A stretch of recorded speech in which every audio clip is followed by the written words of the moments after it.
Okay, video number 2 on why I'm so passionate about personal finance videos and why I do these videos and I put them out on TikTok and YouTube. Aside from my mom and my in-laws who, were living and going broke, living in their houses, maintaining their houses. I have so many other relatives who, were all in the restaurant business, who needlessly worked an additional 20, 30 years of their lives when they could have been traveling. They want to travel, but they can't because they got to maintain these houses. And most of them actually own multiple houses. But, you still got to keep up multiple houses. Some of their rental properties cash flow, some don't.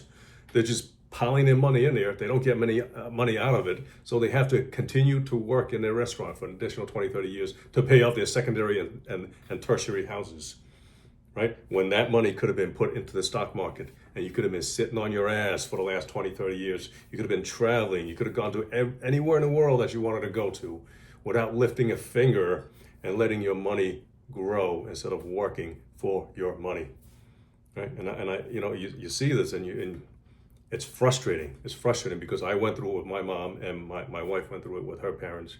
We went through 10 years of trying to convince them, sell your house so you can live.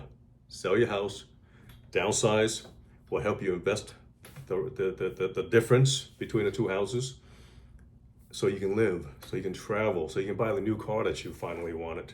Your entire life, you're 70, 75 years old, you haven't had a new car. Sell your house and go buy a new car.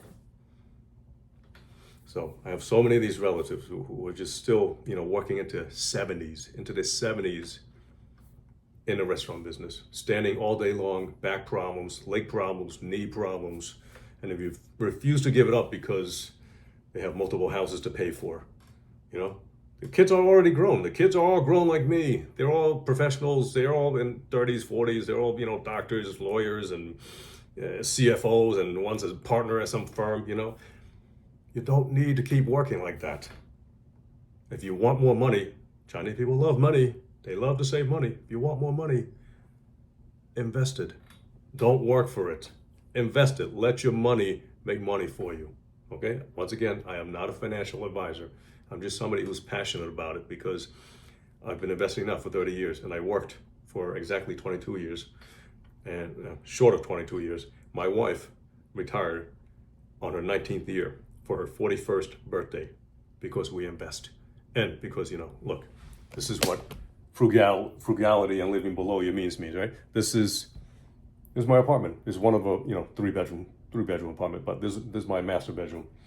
We don't have a house anymore, right? The house takes up most of everybody's income.